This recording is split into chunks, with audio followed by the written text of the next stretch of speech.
예, 우리 지난번에는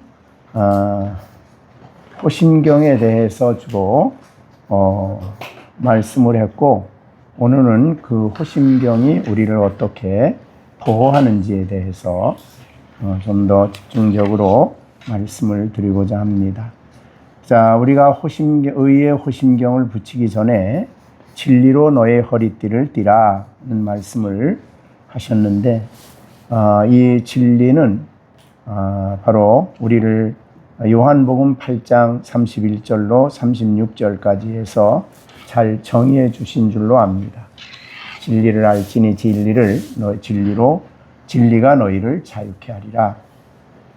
그 다음에 그러므로 아들이 너희를 자유롭게 하면 너희가 참으로 자유하리라.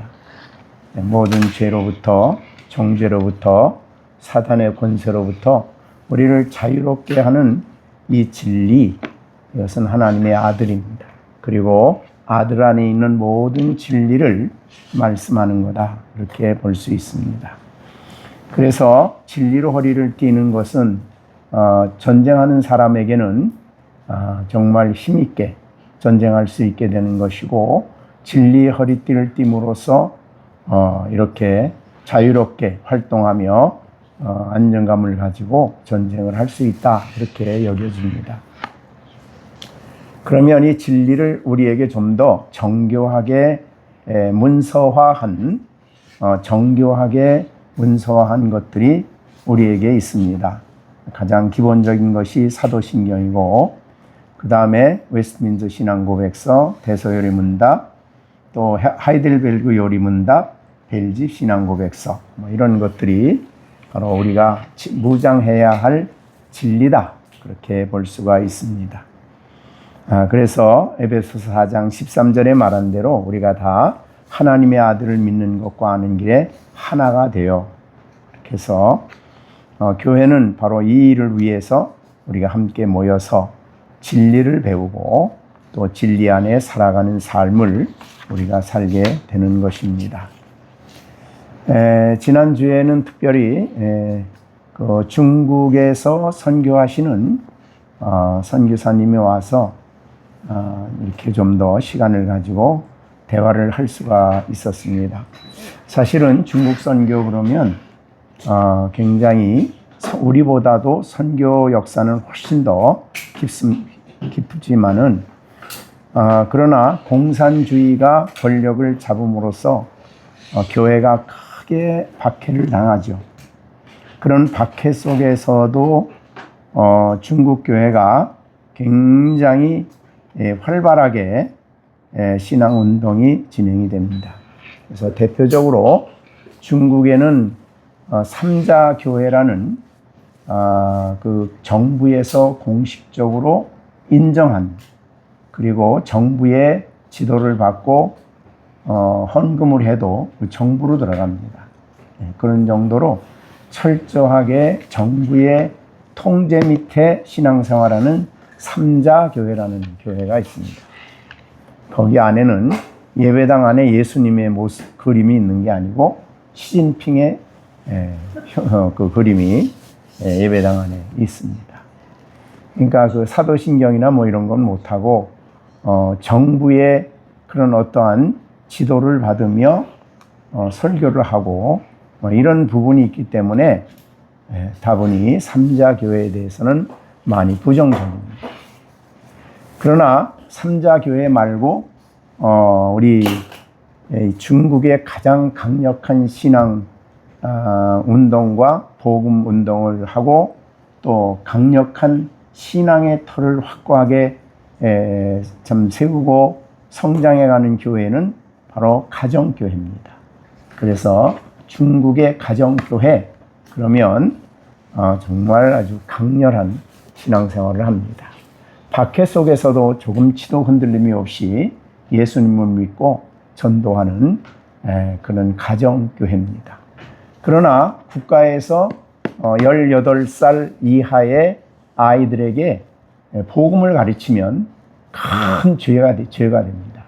그래서 중국에서는 18살 이하는 전도를 하면은 체포가 됩니다. 그러니까 못하게 되죠. 네. 그렇지만은 가정교회에서는 합니다. 어떻게 하냐면 가정교회에서는 주일학교까지 다 하는데 교회 건물에서는 못하고 각 집에 모여서 집에서 주일학교를 합니다. 그렇게 해서 주로 부모들이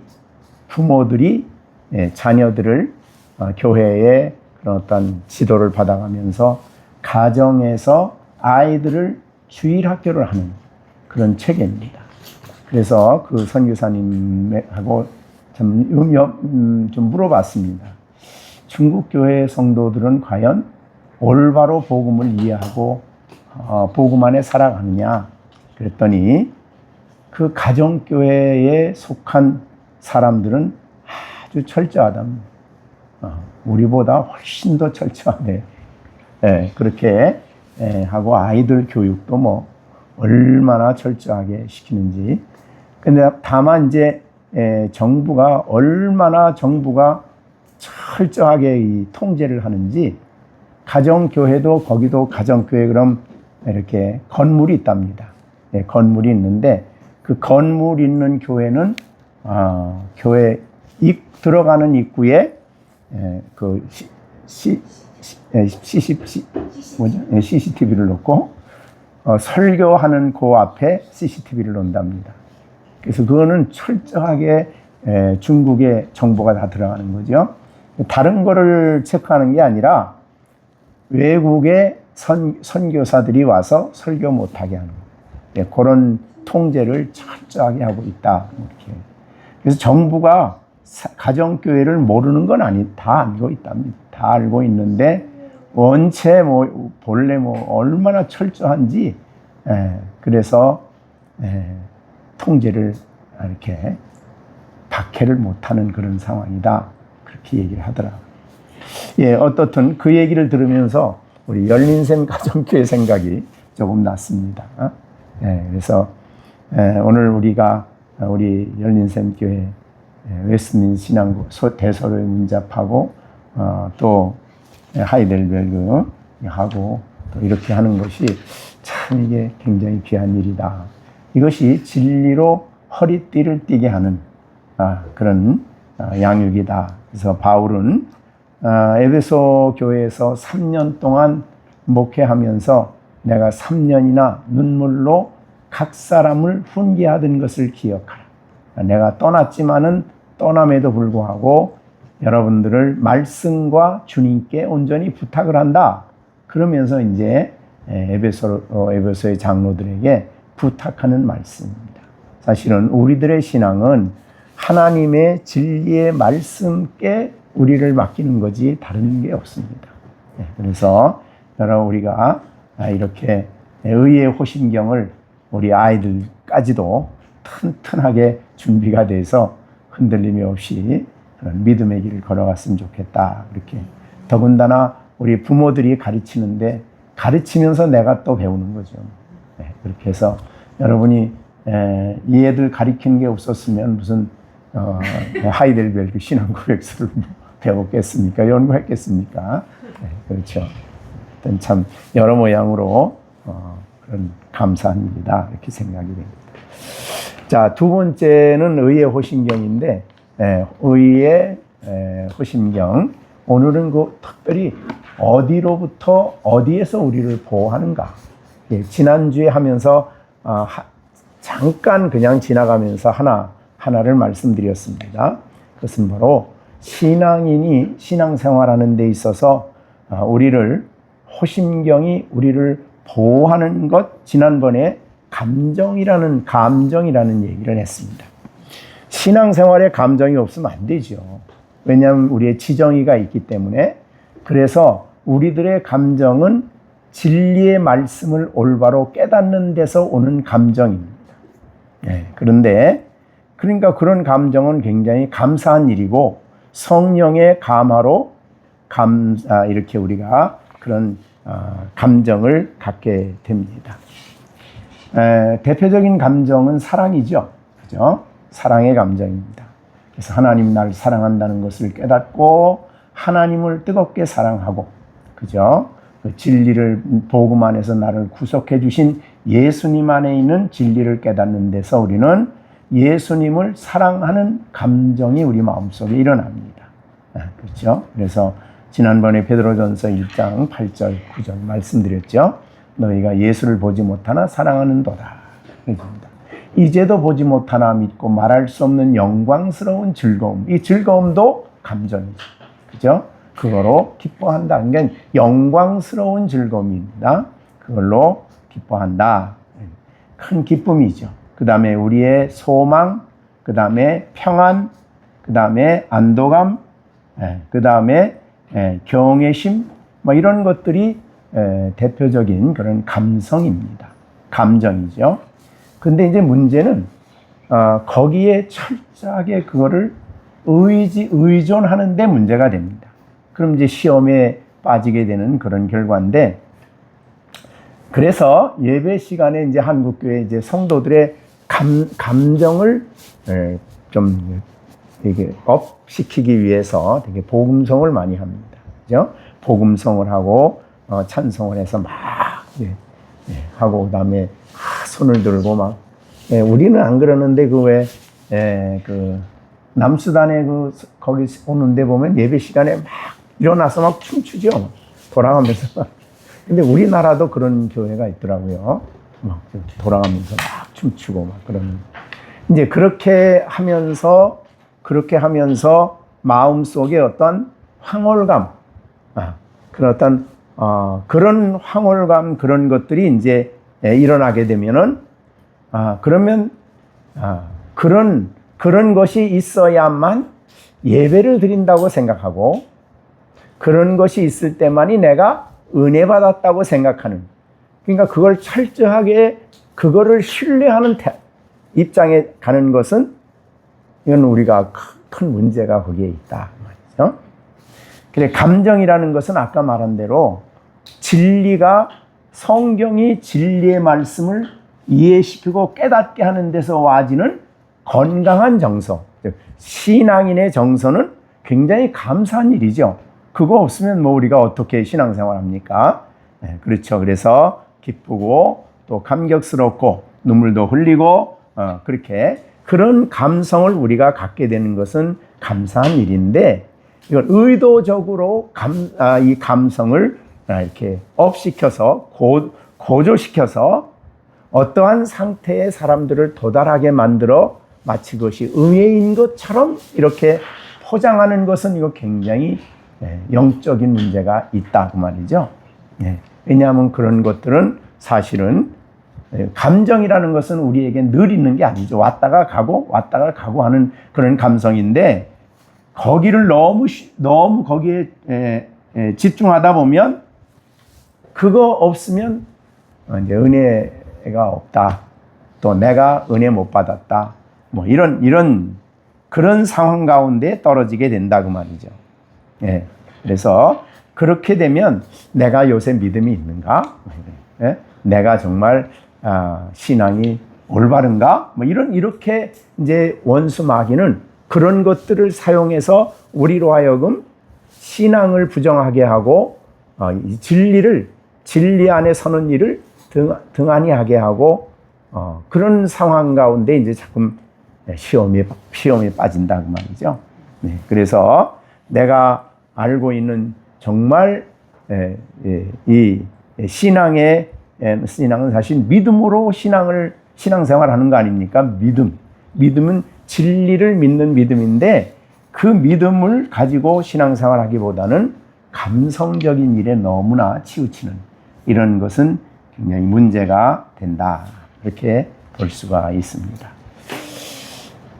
자, 여러분들이 오늘 내가 하나님이 나를 정말 사랑하고 하나님이 나를 받아주셨다, 너무 감사하다라는 그런 감성이 내 마음에 충만할 때도 있지만 그렇지 않을 때도 있다 그 말이에요.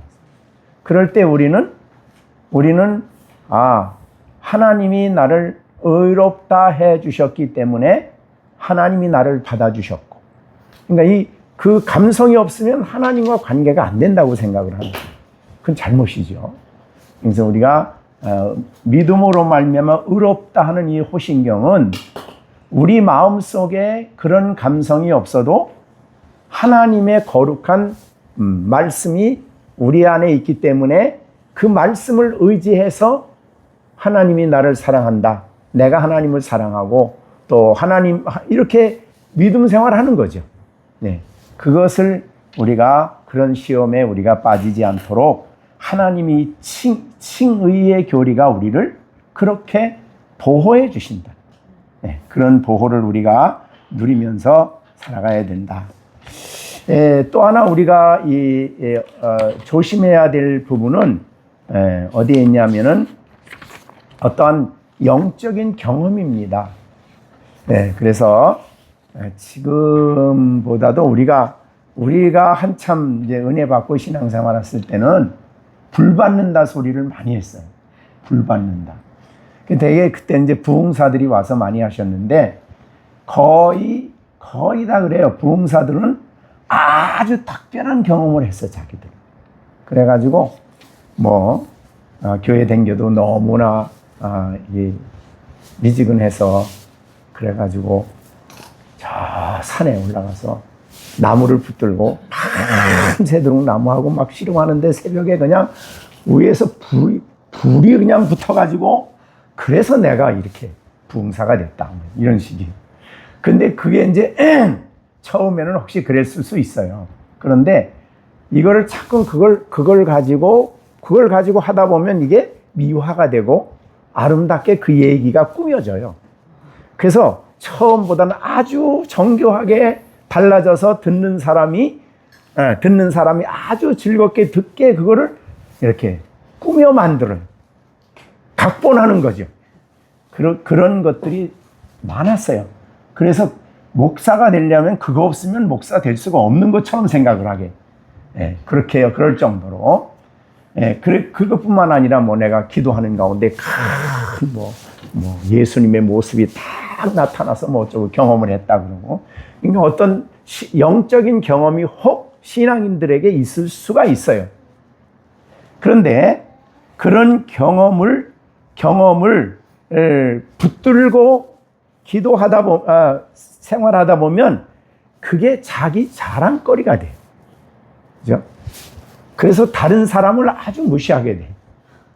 그거 안 한 사람은, 그래서 이제 또 이제 되게 방언도 많이 하잖아요. 우리 때는 정말 방언 못하면 이건 신학생이 아니었어, 우리 때는. 그러니까 방언을 다 해야 돼. 그래서 신학교 댕기다가도 저녁에는 딱 산에 올라가가지고 못하는 사람 기도해주고 옆에서 그냥 해주고 그러면 이제 방언 받았다 그러고 그런 때 저희들이 이제 신학교에 댕기고 신앙생활 했어요. 그러니까 이제 방언하는 사람은 못하는 사람은 이건 믿는 축에도 안 끼고 우습게 여기는 거야. 그 아주 잘못됐죠. 어떤 경험을 혹시 하나님이 유익을 위해서 주실 수 있지만 그 경험을 너무 붙들고 그거를 자랑하다 보면 그것이 자기의 믿음이 돼버려요. 그리고 이제 그걸 자랑으로 삼고 그 경험을 의지하는 사람이 돼요. 이런 것들을 굉장히 조심해야 되죠. 그러니까 경험을 우리가 그러니까 경험은 다른 영이 줄 수도 있어요. 경험은. 그렇기 때문에 우리에게 정말 하나님이 필요해서 경험을 줬다고 하더라도 그거를 자랑하고 그거를 나타내고 그거를 신뢰하는 것이 이런 오류에 빠지지 않기 위해서는 이 칭의의 교리를 굳게 붙잡아야 된다는 거죠. 칭의가 나는 그것이 없어도 의롭다함을 얻음으로써 나는 하나님의 자녀가 되었고 의롭다함을 얻음으로써 하나님과 바른 관계가 이루어지는 거고 기도할 수 있는 이런 모든 신앙생활이 거기서 이루어지는 건데 경험을 하다 보면 그거 없으면 이제 기도도 안 된 거예요. 기도원 가서 그거 경험 못하면 그냥 기도원 갔다는 게 다 허탕이야. 이런 식으로 자꾸 넘어간단 말이죠. 그런 데서 우리를 지켜주는 보호 역할을 하는 가장 기본적이고 가장 확실하게 하나님과 바른 관계 속에서 모든 영적 생활을 할 수 있는 것이 바로 칭의의 교리입니다. 그래서 내가 경험을 해서 하나님 자녀된 거 아니잖아요. 그런 경험이 있어서 혹시 있을 수는 있지만, 그러나 그렇지 않아도 이 칭의의 교리를 믿음으로써 내가 죄 사함을 얻고 하나님의 자녀가 되었고 의롭다함을 얻었고 또 성령이 내게 역사하셨고, 그렇게 우리가 붙들어야 된다 그 말이죠. 네, 그래서 이 혹시 경험은 이 골로새서에 보면은 그런 데가 있어요. 경험을 굉장히 골로새 교인들은 강조한 것 같아요. 그래서 골로새서 2장 18절에 보면 그가 본 것을 의지하고, 본 거를 의지해. 그러니까 뭘 좀 환상을 봤다 그러면 그걸 계속 그걸 붙들고 신앙생활 하는 거예요. 그러면 안 된다고 말이죠. 네, 그거는 육신의 일을, 육신의 욕심을 제어하는데 아무런 유익이 없대. 골로새서는 그랬죠. 그래서 천사 숭배, 그 다음에 꾸며낸 겸손, 골로새 2장 18절로 19절. 그래서 이것을 본 것을 의지하여 육신의 생각을 따라 헛되이 과장하고, 골로새서 2장 18절 19절이죠. 그런 거를 하다 보면 그걸 자꾸 과장을 해. 아까 말한 대로 내가 경험한 것을 자꾸 과장해. 그래서 그걸 자랑해. 네. 그건 오히려 육신적인 생각에 빠지는 거예요. 성령의 감동이 아니라. 네. 그렇기 때문에 이러한 것은 18절에 그랬고 19절에는 머리를 붙들지 않으면 안 된다. 신앙생활은 교회의 머리가 되시는 예수님을 붙들고 예수님 안에 있는 진리를 의지하고 예수님 안에서 의롭다함을 얻는 이것을 붙들고 신앙생활하는 거다. 이렇게 얘기를 했습니다. 자, 그래서 그런 것들이 이제 우리로 하여금 특히 이제 설교자들이나 목회자들이 간증을 자꾸 하다 보면 아까 말한 대로 간증이 엄청 수준이 높아지고 미화가 됩니다. 그러면 정말 이거는 성도들이 뭐 즐겁게 들을 수는 있지만 본인도 즐겁게 말할 수는 있지만 이것이 그리스도의 교회의 머리 되시는 그리스도를 붙드는 일이 아니다. 네, 그런 얘기를 했습니다. 자, 그 다음에 이제 세 번째, 어느 때 시험이 오냐면, 어느 때 조심해야 하냐면 시련과 환난이 올 때 조심해야 합니다. 마귀는 그때 우리를 공격한다 그 말이죠. 그러면 시련과 환난이 올 때에 그것도 알고 보면 이제 자기 자랑에 빠지게 돼요. 자, 이게 대표적인 사람이 이제 시련과 환난을 당할 때요, 대표적으로 어려움에 빠졌던 사람이 욥입니다. 자, 욥은 1장에서는 하나님이 굉장히 대단하게 칭찬을 했어요. 그래서 욥과 같이 그렇게 정말 의롭게 온전하고 정직하고 하나님을 경외하며 악에서 떠난 자다. 정말 철저하게 살았지요. 그랬습니다.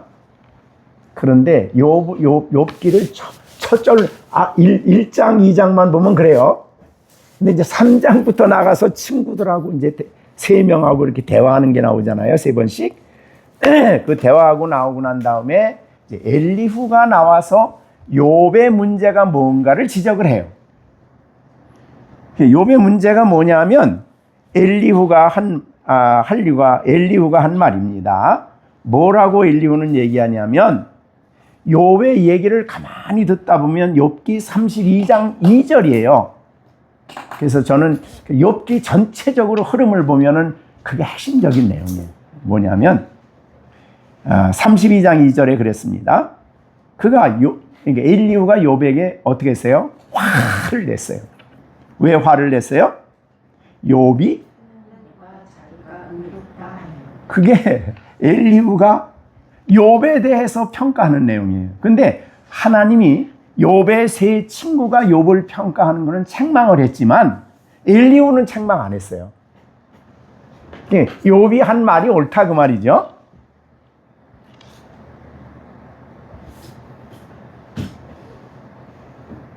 자, 그 굉장히 그러니까 욥이 나중에 처음에는 친구들하고 얘기하다가 나중에 욥이 29장부터 31장까지는 정말 자기가 왜 이렇게 어려움 당하는지, 내가 왜 이런 일을 당하는지 나 모르겠다. 결국은 하나님과 다투고 있었어요. 난 너희들하고 말하기 싫다. 나는 하나님하고 다투고 싶다. 이렇게 얘기해서 나중에 이제 전능하신 하나님이 욥기 40장 1절 2절에 하나님이 이렇게 얘기합니다. 여호와께 또 욥에게 일러 말씀하되 트집 잡는 자가 전능자와 다투겠느냐, 이게 하나님이 하신 말씀이에요. 그러니까 욥은 지금 누구하고 다투냐면 하나님하고 다투는 거예요. 내가 이렇게 억울하게 환난과 시련을 당하는 게 너무 억울합니다. 이게 이제 다투는 거죠. 하나님 탓이에요, 전부 다. 그래서 거기에 말한 대로 이렇게 돼 있어요. 넌 트집 잡는 자가 하나님께 트집을 잡는 거예요. 전능자와 다투겠느냐? 하나님을 탓하는 자는 대답하라. 이게 욥이 하나님이 욥에게 한 말이에요. 모든 게 다 하나님 탓이래. 자, 그래서 욥기를 사실은 쭉 해석하다 보면 욥기가 어려운 것 같지만 핵심은 그겁니다. 너무 철저하게 살아서 그게 자기의 의가 됐어요. 바리새인 예수 믿기 만나기 전에 바울하고 좀 비슷해. 그래가지고 철저하게, 얼마나 철저하게 구제도 많이 하고 뭐 하여튼 얼마나 완벽한 생활을 추구했어요. 근데 어려움, 환난이 왔거든요. 아니 이거 하나님은 어떻게 이럴 수 있냐? 이래가지고 하나님을 탓하는 거예요. 하나님과 다투는 거예요. 그게 이제 욥에 대한 하나님의 평가였거든요. 그래서 나중에 욥이 제가 아무것도 모르고 쓸데없는 말을 내가 했다고 하나님 앞에 자복하죠. 그러면 이제 해결이 되는데, 자, 그래서 뭘 말하고 싶냐면 신앙인들이 살아가면서 시련과 환난을 당할 때에 이게 남 탓, 다른 사람 탓, 불평, 원망 뭐 이런 거 하지 말라 이 말이죠. 네. 그때 우리가 붙잡아야 될 것은 하나님 앞에 내가 의롭다면 얻은 하나님의 사람이다. 이거를 굳게 붙잡아야 된다. 자, 그래서 시편 73편 유명한 말씀이죠. 거기도 그거예요. 나는 아침마다 하나님 앞에 내가 죄를 회개하고 손을 씻고 내가 아침마다 하나님 앞에 철저하게 회개하고 자복하며 사는데 너무나 어려운 거예요. 그래서 종일 재난을 당하고 이제 시편 73편 4절에 보면 아침마다 징벌이 와. 무슨 내용이 많은지. 그러니까 그러다가 화가 났어. 왜 화가 났냐면 나보다 엉망으로 사는 사람은 고난도 없고 사업도 잘 되고 하는 일마다 잘 되고 가정에 아무런 어려움도 없고 이거 왜 이런지 모르겠다 이거지. 왜? 나는 하나님 앞에 그렇게 죄를 자복하고 바로 살려고 애를 쓰는데 왜 나는 아침마다 이렇게 내가 고통을 당해야 되느냐 이거. 그래서 그 시편 기자가 거의 넘어질 뻔했다 그랬어요. 자기가 나의 걸음이 미끄러질 뻔했다 그랬어요. 자, 그것이 이제 시편 73편이거든요. 그러니까 그리스도인들이 신앙생활하면서 시련과 환난을 당할 때에 시험에 마귀가 와가지고 거봐라, 네가 괜히 그런 일 당하는 줄 아느냐 하면서 이제 막 우리를 충동질하는 거죠. 뭐 흔드는 거죠, 우리를. 그래가지고 넘어뜨리려고 하는 겁니다. 그래서 우리의 신앙이 뭐 열심히 시편 73편처럼 뭐 열심히 해봐야 소용없네 뭐 이런 식으로 나가는 거예요. 그때 우리를 보호해 주는 것이 이 칭의의 교리입니다. 그래서 의롭다함을 얻은 백성들도 이 땅에 살아가면서 연단과 시련이 필요하다. 그래서 바울이 말한 것처럼 하나님의 백성들도 이 땅에 사는 동안에 고난이라는 것은 벗어날 수 없다.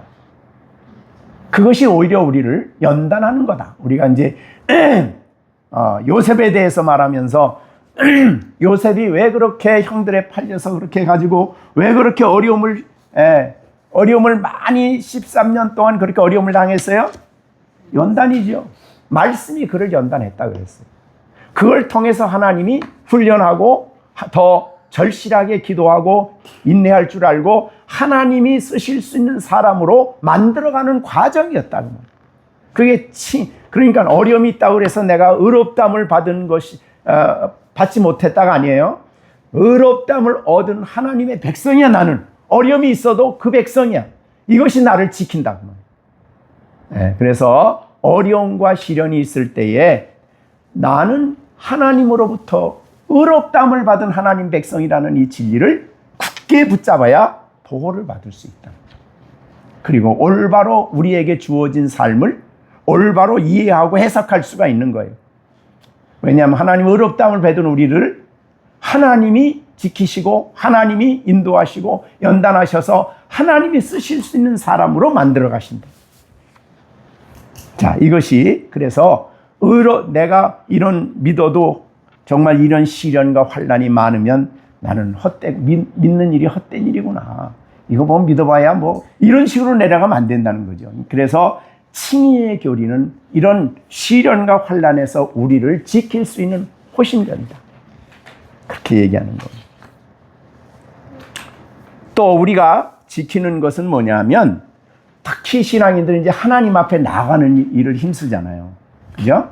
거기에서 모든 신앙생활의 문제가 해결이 되는데 하나님 앞에 나가는 게 뭡니까? 대표적인 게 기도죠. 벌써 기도를 깊이 기도하려고 하면은 마귀가 흔드는 거죠. 벌써 기도하려고 무릎 꿇으면 야, 네가 뭐 기도할 일이 있냐 너 같은 게 뭐 이런 식으로 한다든가 야 하나님 네가 그렇게 살아왔는데 하나님 내 기도 들을 것 같아? 뭐 이렇게 우리를 흔드는 거죠. 그래서 기도가 못하게 여러 가지 그것뿐만 아니라 여러 가지 방법으로 우리의 생각과 마음을 아주 싸늘하게 만들고 그리고 기도에 열심히 깊이 들어가지 못하도록 자꾸 다른 생각을 자꾸 흔드는 거죠. 왜냐하면 기도하는 사람이 제일 무섭잖아요. 마귀는. 그리고 예수님이 성령 받으시고 40일 금식 기도하시고 시험하는 자가 온 거 아니에요. 그죠? 배고플 때 돌을 떡덩이가 되게 하라 그럴 때 그 뭐라 그래요? 3번 똑같이 동일한 말을 했죠. 만일 내가 하나님의 아들이면. 아니 마늘이 하나님 아들 보고 만일이란 말이 뭐예요? 말도 안 되는 소리죠. 그죠? 그러니까 의심을 일으키고 그렇게 마음을 흔드는 거예요. 자, 그러면 그러니까 기도를 못하도록 기도가 굉장히 형식화되도록 기도를 깊이 하지 못하도록 또 다른 생각 이런저런 생각으로 우리를 흔들 때에 그때 우리를 지켜주는 게 칭의의 교리라. 네가 그래? 아니야. 하나님은 나는 의롭다 하셨기 때문에 나를 받아. 지금도 하나님이 나를 의롭다 하셨기 때문에 내가 기도의 자리에 앉아 있을 수 있고 하나님 앞에 내가 서서 아버지라 부를 수 있는 거야. 이것이야말로 우리가 이제 이 마귀의 시험을 이길 수 있는 방법이죠.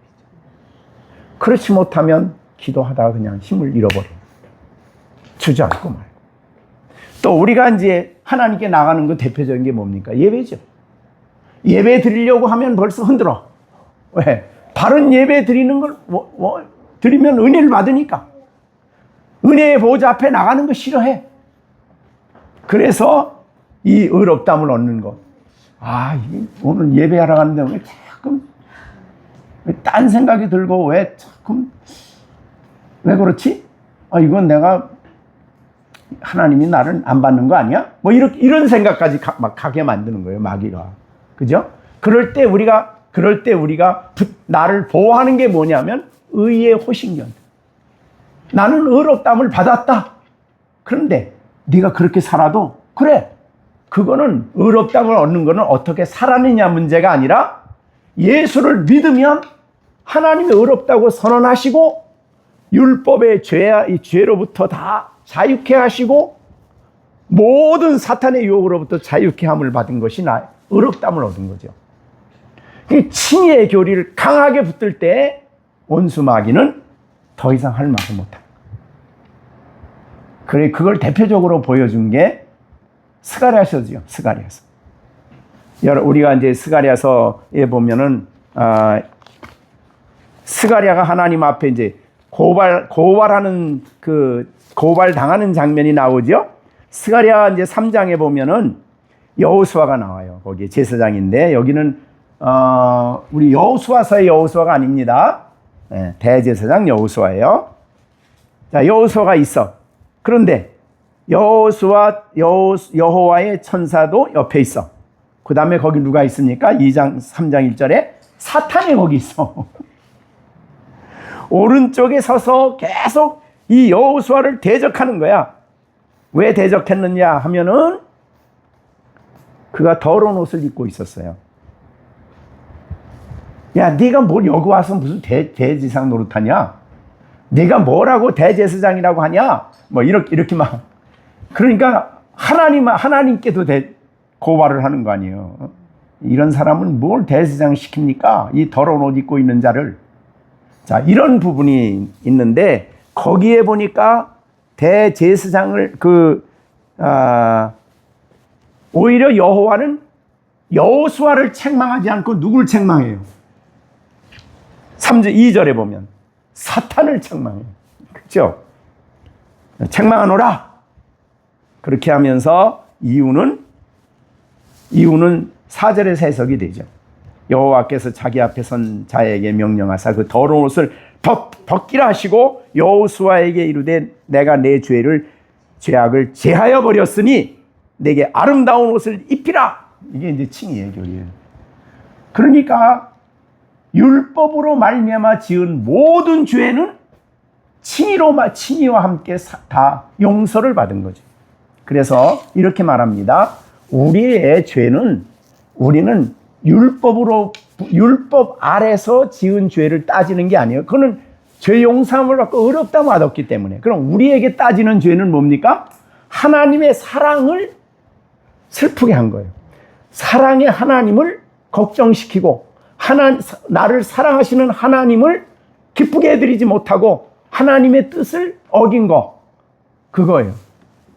이게 분명히 다르죠. 그러니까 죄를 지었어도 정죄를 당하는 죄는 없는 거죠. 그죠? 그리스도 안에 있는 자는 결코 정죄함이 없으니까. 근데 마귀는 정죄하는 거예요. 너 이런 죄 졌지? 그때 우리가 칭의의 교리야말로 정죄가 없음을 우리에게 확실하게 보여주는 거죠. 칭의가 있는 사람은 뭐라고 말합니까? 마귀가 그렇게 나를 혹시 흔든다고 하더라도 그래, 나는 그런 죄인이었는데 의롭다함을 얻었고 하나님의 자녀야. 이렇게 주장을 한다는 거예요. 자, 그러니까 얼마나 우리가 보호를 받을 수 있는. 자, 여러분 여기에 보호를 받을 수 있는 대표적인 게 뭐냐면, 자, 여러분 누가복음 15장에 보면 탕자의 비유 나오죠? 그죠? 네. 탕자의 비유 봐서 탕자가 집에 있다가 나갔어. 나갔다고 아버지 아들이 아니에요? 아버지 아들이죠. 그러니까 하나님 앞에 나갔을 때에 그 탕자가 나 이제 돌아가야 되는데 아버지 앞에 가려고 그러는데, 그럼 마귀가 뭐라고 그랬어요? 속에서 넌 다 버린 자식이야. 너는 죄인이야. 너는 안 받아줄 거야, 너 아버지가. 그것이 이제 정죄죠. 그런데 의롭다함을 얻은 백성은 여전히 나는 약해서 아버지를 슬프게 했지만 나는 의인이야. 의롭다함을 얻었어. 그래서 아버지께로 나가는 거예요. 하나님께로 나가는 거죠. 은혜의 보좌 앞에 나가는 거죠. 그게 바로 죄를 지었을 때 우리가 하나님 앞에 나가는데 우리를 흔드는 이 악한 영으로부터 나를 보호받을 수 있는 길이 칭의의 길이에요. 그런 면에서. 죄를 지었을 때 또 그래요. 그죠? 죄를 지으면 마귀가 우리를 어떻게 대적합니까? 너는 소망이 없어. 너는 하나님과 아무 관계가 없어. 막 이렇게 막 우리를 지은 죄를 가지고 우리를 고발하죠. 그때 우리를 지키는 게 뭐냐면 그거하고 내가 말빨로 싸워서는 안 돼. 안 돼. 친의의 교리. 의롭다 못 얻다. 그러니까 그래서 이제 죄를 범한 이 탕자가 아버지께로 돌아갔을 때의 아버지의 모습을 보십시오.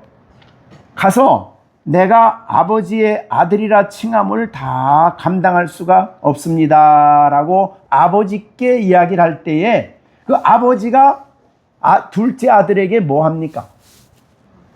죄 지은 거 다 하나하나 다 따져요? 그거 하나하나 안 따져요. 그냥 기뻐서 내 아들 돌아왔다. 이게 기쁜 거예요. 예?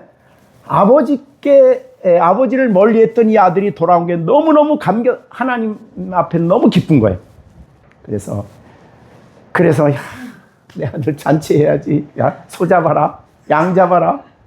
그리고 아들을 관계를 회복시키잖아요. 그래서 가락지도 끼우고 신발도 시키고 옷도 다시 입히고 내 아들이요.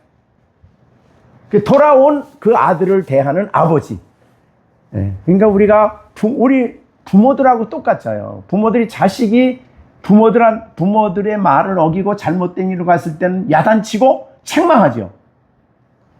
책망할 때는 아들 아니에요? 책망할 때도 아들이죠. 잘못된 걸 고치게 하려고. 그게 바로 친의의 교리. 내가 의롭다 못했고 하나님의 아버지가 됐다. 하나님의 내 아버지시고 나는 그 아들이다. 이거는 누구도 흔들 수 없다. 내가 죄를 지어도 이거는 취소되는 게 아니다. 내가 죄를 지었다고 하나님 너 오늘로부터 내 아들 아니야. 호적 파버려. 네? 그리고 다음에 또 좀 잘 살면 그래 이제 돌아와 내가 다시 회복시켜줄게. 그러는 분이 아니잖아요. 우리가 에베소서 공부했잖아요. 창세전 그리스도 안에서 우리를 택하시고 때가 되매 성령을 보내서 우리를 거듭나게 하셔서 예수를 믿게 하시고 우리를 의롭다 하신 거 아니에요. 이게 전부 다 은혜지요. 값없이 주신 은혜예요. 이 은혜를 우리가 받았어. 그래서 우리가 하나님의 자녀가 된 거예요. 그래서 이 친의의 교리야말로 죄를 붙들고 우리를 고발하고 우리를 무너뜨리려고 하고 우리를 하나님을 멀리하게 하려고 하고 하나님께 나가는 마음을 막으려고 하는 이 모든 데서 우리를 보호하는 흉계, 마음의 호신기. 이게 너무 중요하죠.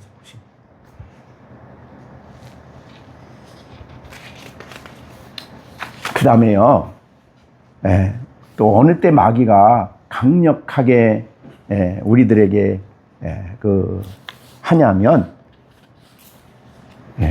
이게 좀 어렵긴 한데, 우리 아이들 듣기도 어렵긴 한데, 사람이 죽음이 가까이 올 때 가장 치열하게 마귀가 우리를 흔든다 그래요.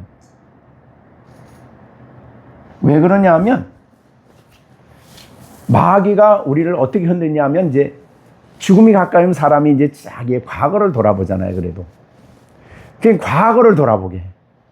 그래서 내가 과거에 잘한 거는 다 숨기고 못한 것만 그것만 전부 다 들춰내는 거예요. 여러분, 그 어거스틴의 참회록에 보면요, 어렸을 때 죄까지 다 참회하잖아요, 거기에. 그러니까 그거를 다 들춰내는 거죠. 그러니 결론은 뭐예요?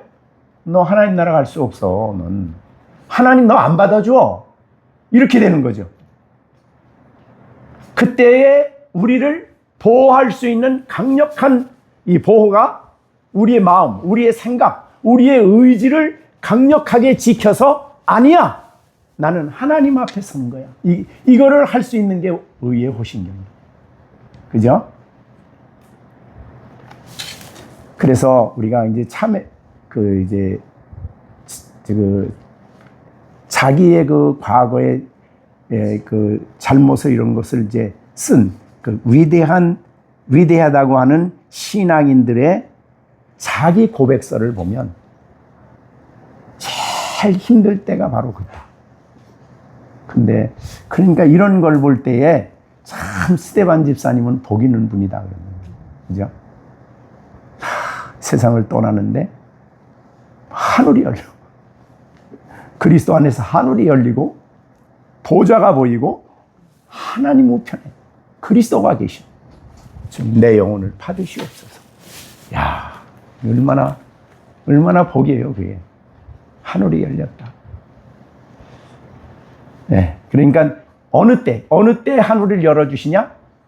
칭의의 교리를 붙들 때.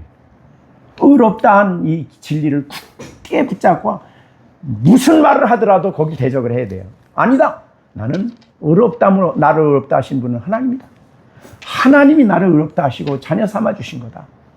내 모든 죄를 다 단번에 다. 누가 그래? 하나님이 그렇게 하셨다. 이게 바로 우리를 보호하는 힘이죠. 의의 흉배죠. 이제 마지막 7번째는요. 사탄은 우리가 신앙생활하는 우리들이 하나님과 제일 원수 관계 속에 놓여. 그게 뭐냐면은 세상을 사랑하게 하는 거예요. 그죠? 네, 그래서 예, 야고보서에 보면은 예, 야고보서에서 이 말씀을 하죠. 자, 우리가 하나님과 원수가 된다 그러면 어느 때 하나님과 원수가 되냐면 우리가 세상을 사랑하면 말이죠. 우리가 그래서 야고보서 4장 4절입니다. 여기에 간음하는 여인이라는 표현을 썼는데 여기에 여인은 교회입니다. 간음이란 말은 영적으로 그 말이에요. 세상과 벗된 것이 하나님과 원수됨을 알지 못하느냐? 그런즉 누구든지 세상과 벗이 되고자 하는 자는 스스로 하나님과 원수되는 거다. 그러니까 이 세상을 동원을 해요. 세상을 동원하는. 세상에 여러분이 세상 그러면 이제 안 믿는 이 세상인데요. 뭡니까? 사치, 향락, 물질 그런 걸 사용하는 거죠. 그래서 이 교회와 대적을 하고 싸우기 위해서 마귀가 동원하는 방법이 이제 3가지가 있어요. 그게 이제 요한계시록 14장에 나오는데 이제 14장 그다음에 이제 14장부터 18장까지 제일 많이 나오는 게 바벨론에 대한 얘기예요. 근데 성경의 바벨론은 세상 문화의 핵심, 세상을 간단히 요약해 놓은 정말 요약한 게 바벨론이에요. 거기 사치, 화려함, 모든 게 다 들어가 있어요. 그 다음에 이제 하나는 이제 거짓 교사들과 세상 권력자들을 사용해서 교회를 박해하는 그런 내용이었는데 어떻든 아까 우리가 에베소서 여러분이 2장에서 마귀가 세상을 어떻게 했다 그랬죠? 우리 에베소서 배웠어요. 세상 풍조 에베소서 2장 2절 공중 권세 잡은 자를 따랐으니 지금 불순종의 아들들 가운데 역사하는 영. 그러니까 이 세상의 권력을 가지고 믿는 사람들을 유혹을 해. 세상 풍조, 공중 권세 잡은 자, 불순종의 아들 가운데 역사하는 영. 그 다음에 전에는 우리도 다 그 가운데 생하여 육체의 욕심을 따라 지내며 육체와 마음이 원하는 것을 하여 다른 이들과 같이 본질상 진로의 자녀다. 이제 그런 생활, 그런 대로 빠지게 세상 영을 강력하게 사용합니다. 여러분, 이 원수 마귀가요, 세상 권력을 잡고서 이 세상에 있는 모든 걸 사용하는 거예요. 아마 우리들이 어렸을 때는 그 윤복희라는 분이 미국에서 공연을 하고 올 때에 이 미니 스커트를 입어가지고 난리가 났었어요. 어떻게 여자들이 미니 스커트를 입네 이래가지고 지금은 얼마나 달라졌습니까? 얼마 어디다 눈을 둬야 될지 모르겠어요. 요새 나가보면. 자, 그러니까 이 세상을 원수 마귀가 각양 방법으로 사람들을 미혹하고 유혹하고 그래서 거기에 빠지게 하는데 안 믿는 사람들이야 그거의 전부지만 믿는 사람들도 그거를 사랑하게 만들어. 그게 바로 그때 우리를 지키는 게 뭐냐? 칭의의 교리라. 그 다음에 이제 로마서 8장이죠. 육신의 생각은 하나님과 원수가 된다.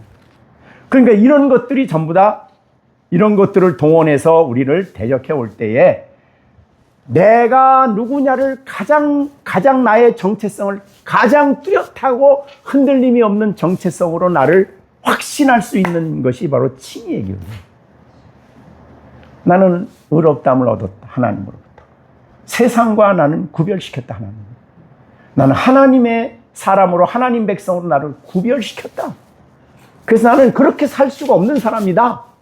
이거를 강력하게 나를 변호하고 나를 보호해 줄 수 있는 힘이 칭의의 교리다. 자, 그래서 오늘 예배 시간에는 이 칭의의 교리를 7가지 이제 우리를 보호하는 내용을 했습니다. 자, 그러면 다시 한번 간단히 정리해서 한번 해봅시다. 첫째, 뭐로 또 우리를 보호해요? 감정이 나쁘다는 게 아니에요. 그런 의미가 아니고, 감정을 의지할 때, 지나치게 거기에 몰입을 할 때, 이거는 굉장히 위험하다.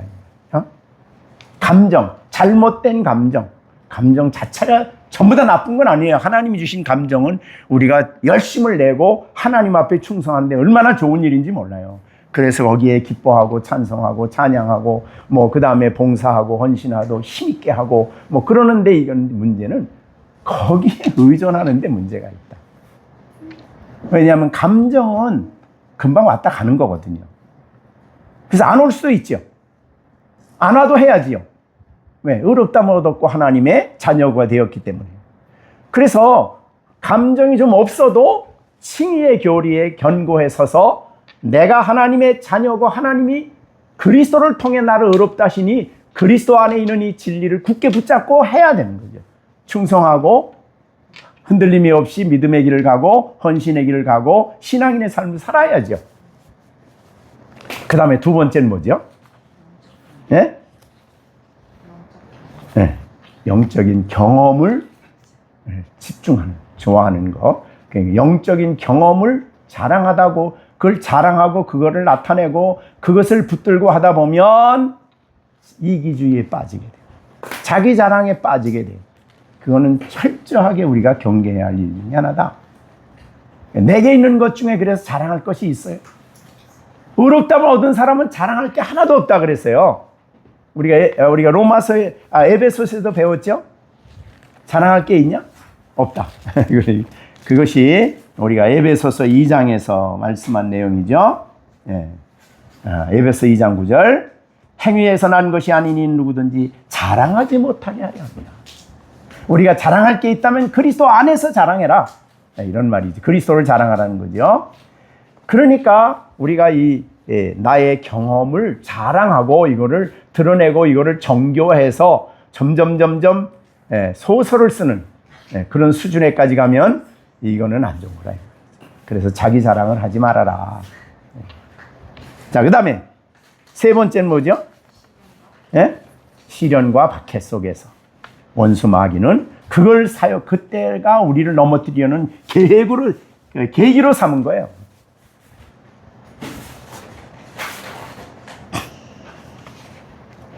그래서 그냥 욥과 같이 하나님을 대적하고 불만하고 하나님과 다투고 다른 사람하고 다투는 것까지는 그래도 조금 봐줬는데 하나님하고 다투고 그런 수준에까지 가면 안 된다 이거죠. 왜? 그죠?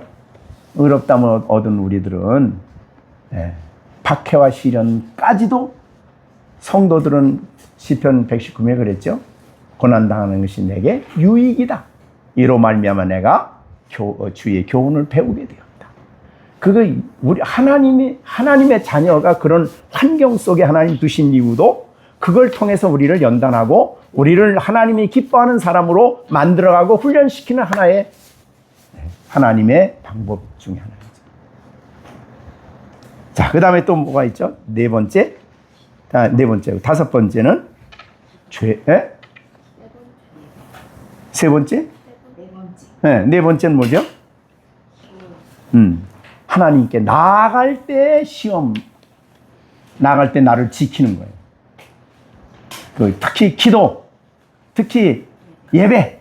이때 우리가 벌써 예배하려고 그러면 벌써 딴 생각하게 해. 그러고 나서 이제 마귀는 우리 마음속에 야, 네가 무슨 예배를 드리냐? 이렇게 만들어. 그러면 마음이 싹 식어지고 하나님 앞에 나갔다는 생각까지도 점점 잊어버리지. 그러니까 우리가 철저하게 칭의의 교리에 근거해서 하나님 앞에 나가요. 내가 의롭다함을 얻고 하나님 앞에 지금 있습니다. 이것만이 우리가 하나님의 거룩하심 앞에 우리가 설 수 있는 유일한 길이죠. 자, 그 다음에 이제 다섯 번째입니까? 되고 다섯 번째는 우리가 죄를 범했을 때, 그죠? 그 죄를 사용해서 우리를 더욱더욱 정죄 아래 빠지게 하고 너는 이제 끝장났어. 너는 이제 하나님은 너 상관 안 해. 막 이런 수준에까지 가게 만든다. 우리가 하나님의 아들 되고 의롭다함 얻은 것은 믿음으로 된 거고 그리스도 안에서 된 것. 이 진리를 우리가 굳게 붙잡아야 된다. 매우 죄가 내가 많고 무가치하다고 나를 고발할 때 여러분이 어떻게 해야 돼요? 야, 넌 너무나 이런 죄를 짓고 뭘 하나님 앞에 뭐 어떻다고 하냐 그럴 때 그렇다 인정해. 나 약하다. 나는 죄성이 완전하지 않아서 연약해서 내가 넘어졌다. 그럼에도 여전히 나는 의롭다. 하나님이 의롭다 하셨고 하나님의 자녀다. 이렇게 전신과 이 흉배를 호신경을 가슴에 품고 담대하게 사탄의 유혹을 거절해야지. 자, 그 다음에는 여섯 번째는요. 죽음 앞에서. 죽음 앞에서는 정말 우리가 굳게 붙잡아야 할, 그래서 암송 중도 정말 굳게 붙잡아야 될 암송은 정말 하셔야 됩니다. 그때는 우리가 성경을 볼 수가 없잖아요. 그래서 구원과 관련한 진리. 너희가 다 믿음으로 말미암아 그리스도 예수 안에서 하나님의 자녀가 되었다. 이런 진리는 정말 우리가 굳게 붙잡고 늘 묵상하고 마음에 새겨야 됩니다.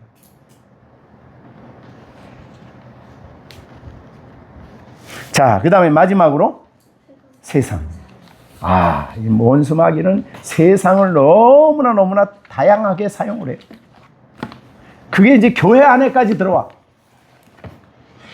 그러면은 정말 교회가 거룩성을 상실하고 교인들이 영적으로 하나님과 원수된 관계 속에서 행동을 해요. 요새 물질에 대한 이 유혹이 너무나 교회에 많이 들어와 있어요. 그래서 대개 교회가 분쟁하고 뭐 싸우고 하도 결국에 가서는 무슨 문제냐면 돈 문제. 하나님의 뜻이 먼저인데 하나님은 이런 계획인데 뒤집다 막 하나님 어쩌고 그렇고 양쪽 막 싸우다가도 결국 가면은 돈으로 해결. 무서운 일이죠. 무서운 일. 이 세상은 대표적인 것이 돈이고 그 다음에 쾌락. 그 다음에 또 뭐 세상을 대표하는 것들이 뭐 있습니까? 육신적인 즐거움. 이런 것들. 정말 우리가 조심해야 돼요. 하나님 백성은 거룩하게 그렇게 살지 않도록 세상으로부터 하나님이 딱 구별해서 의롭다함을 주시고 너는 내 아들이다. 내 자녀다. 이렇게 선언하신 것을 생각하면 이 진리를 우리가 굳게 붙잡는 일이 그래서 굉장히 중요하다. 이게 나를 영적으로 호심경이다. 나를 보호한다. 내 마음과 내 생각과 내 감성을 철저하게 보호하는 것은 칭의교리다. 그렇게 여러분이 이해를 하시고 이제 좀 적용을 많이 하셔야 됩니다. 자, 기도하고 마치겠습니다. 하나님 아버지 감사합니다. 오늘도 우리가 너무 어려운 말씀을 나누었지만 특히 우리의 열린샘교회 어린 아이들 좀 어려웠지만 그래도 이 아이들을 주님이 진리의 허리띠를 띄우기 위하여 대소요리 문답을 공부했고 또 이렇게 정말 성경을 말씀을 공부했을 뿐만 아니라 너무나 중요한 교리들을 지금 배우고 있습니다. 이 진리로 철저하게 무장하여 정말 예수님을 사랑하고 하나님을 사랑하고 주의 뜻대로 살아가는 하나님의 백성들로 성장해서 하나님이 요셉을 통해서 놀라운 일을 했듯이 이들을 아름답게 준비하여 귀하게 쓰여지는 사람들이 다 될 수 있도록 하나님이 역사해 주시옵소서. 하나님 이들을 주님이 구별했습니다. 하나님의 사람으로 구별했고 하나님의 자녀로 구별했고 의롭다 하나님이 선언해 주셨으니 아버지 이제 이들 마음속에 한없는 성령의 은혜와 감동과 진리로 우리 아이들을 바르게 세워주셔서 주님이 기뻐하는 사람들로 이 세상에 빛이 되게 하시고 세상의 소금이 되게 하시고 이 세상에 정말 그 세상 사람들과 다른 하나님 백성으로 성장해 갈 수 있는 아이들이 되게 하여 주시옵소서. 예수님의 이름으로 기도하옵나이다. 아멘.